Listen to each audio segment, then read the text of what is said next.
Hey guys, what's up? Welcome back to the channel. It's Cynicalex, and today I wanted to tackle one of the questions that I've seen most frequently when I was doing my live stream last night. And if you missed that live stream, it was really fun. We went through the first 2 hours of the game, including all of the main cutscenes for my Doctor Strange storyline quest, plus the tutorial before that. So don't miss any of that action. It's really cool. Shows you the basics of the game, introduces you to the character. We started in the raft. It was really dope.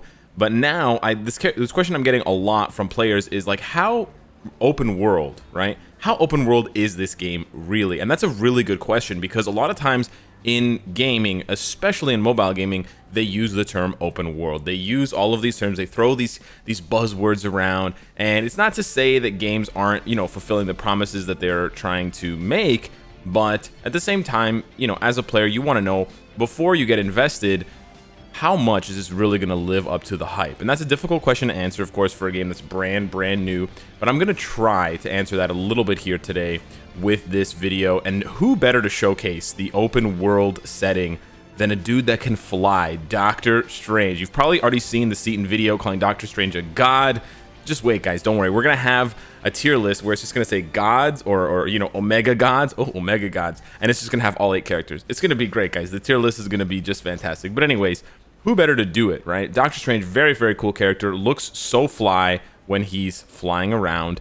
And yeah, so we're going to explore the open world a little bit. We're going to take a look at the map. I'm going to show you guys a couple of tricks and tips that you can keep in mind for the future of the game when you get your hands on it, if you can't just yet, because there's actually a lot that you can do combining your wit, your ability to press small icons on the screen, and a little bit of auto pathing. Not auto play, auto pathing, which is really helpful because this is actually a really big game, and this is just the starter zone. So this is sort of like the login zone. You can see how big this is. This has like multiple NPCs. This is your hub, and you can already see that there's even times where it hiccups because there's so many players logged in. We've got like a dozen players just idling here. We've got Sigma and Ligma and all these hilarious names. And then you got even more people chilling around over here. So we're going to jump into New Stark City. I'm going to skip the cutscene or the loading screen, and we're going to dive right in. So here we go. We're here at New Stark City, Central City.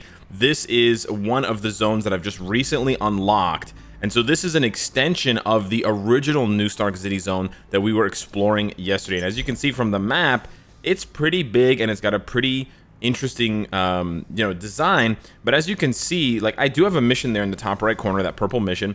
I can just choose if I want to just fly up. You can't go, you can't go into space per se, but I can just sit here. I can just fly here and just chill out on the map if I want. If I really just want to do something, completely arbitrary, I could definitely do that. There are obviously limits to the map, but I can just do whatever I want. Here, there's a collectible down here, so let's just go grab that. How do we, let's get back down. Oh, taking those portals? Okay. So there's There's collectibles on every map that you can grab, and you actually do need to collect the collectibles in order to advance. I got the Daily Bugle newspaper. These collectibles are going to be used to upgrade parts of your account, and they're also going to be a way that the game sort of slows you down so that you can get enough experience. Because what I was doing, this is a quick tip for you guys, I was just running through the purple storyline, right? This purple storyline right here. I was just running through this as fast as I could. But then the game was like, whoa, slow down there, buddy. You're about to face the Ultron boss. And by the way, the first 2 bosses, Ultron and KINGPIN, really cool. I'll make some content on that soon. But I was running, soon to the Ultron boss, and the game was like, slow down, buddy. You're not high enough level. Go do the side quests.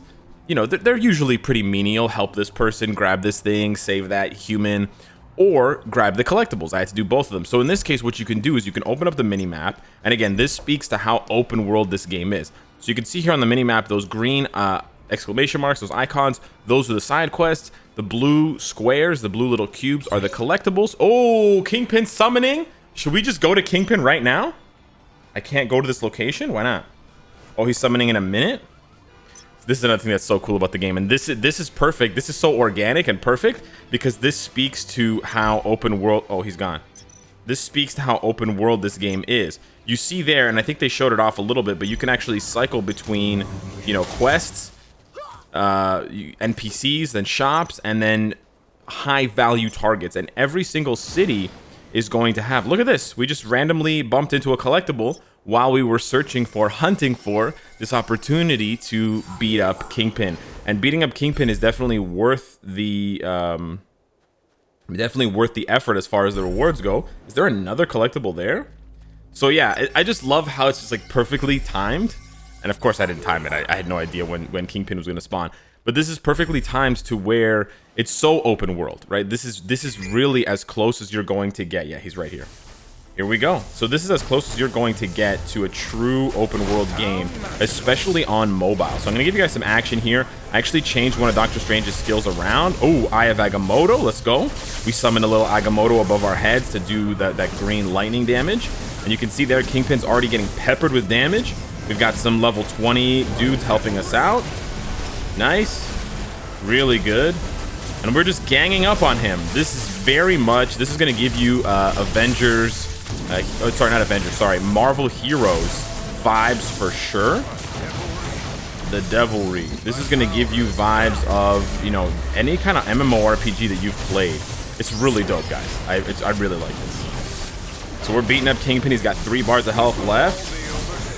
It'll all be over soon, Kingpin. Wilson Fist. Here we go. Pop this again. Pop that again. 2 bars left. They're doing crazy damage. My teammates are rocking it. Oh.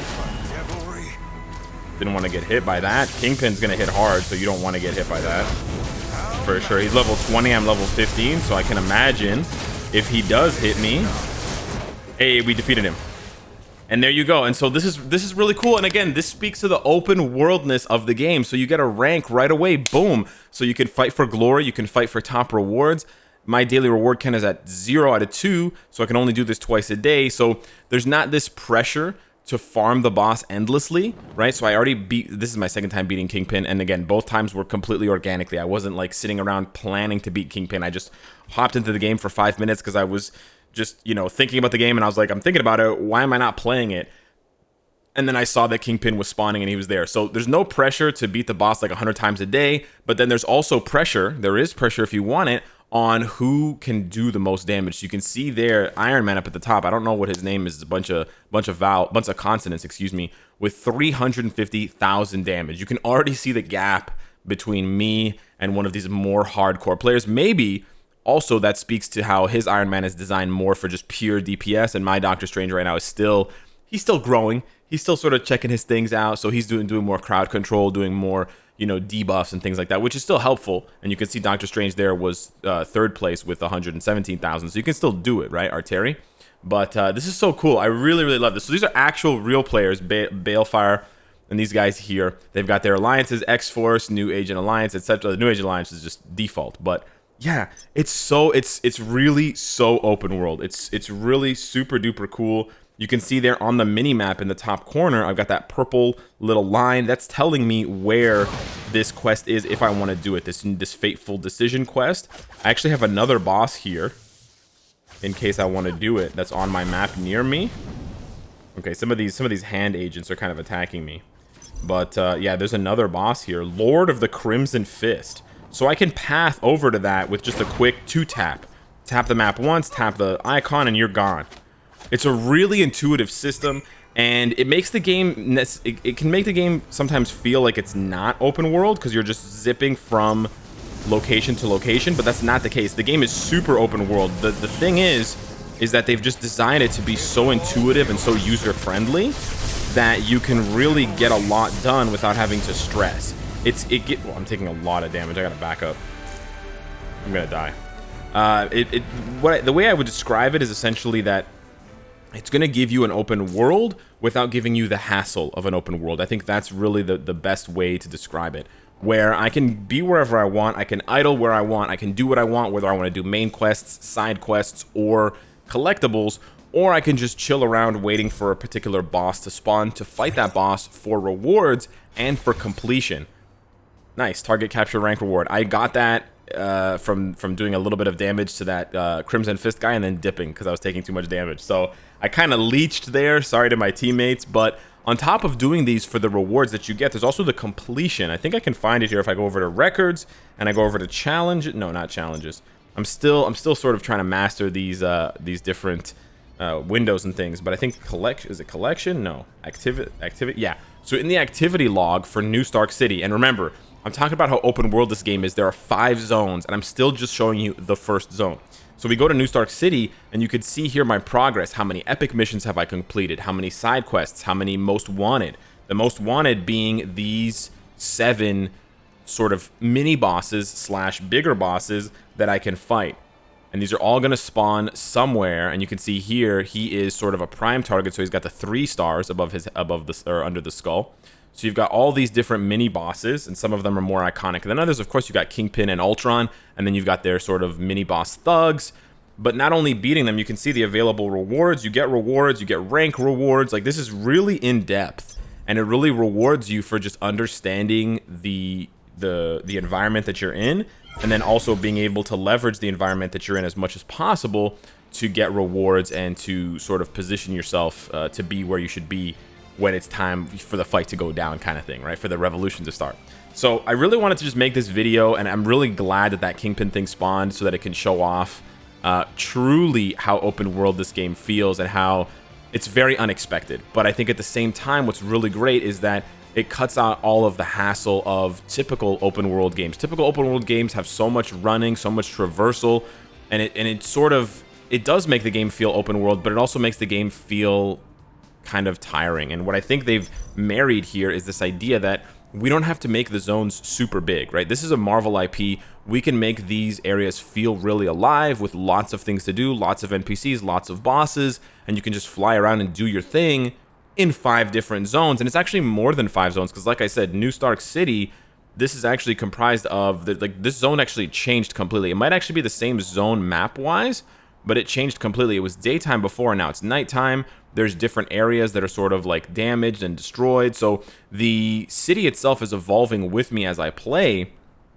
and I go through the story, and it sort of reflects that. And so it really does give you that open world vibe. It may be harder to see from videos and streams than it is to feel when you're actually playing it, but trust me, when you get your hands on this game, you'll know exactly what I mean if I haven't already convinced you of how dope this game is open world style. So let me just grab this collectible down here, and then we'll call this a wrap. Hit me up in the comments down below. Let me know what you guys think of the open world aspects of this game and how excited you are to hit up those other zones, because we still have Midgardia, Xanderth, Hydra Empire, and Sakaar to explore. The last one is actually my favorite, so I gotta get my grind on. Anywho, thanks so much for watching. See you in the comments, and I'll see you in the next one. Take care.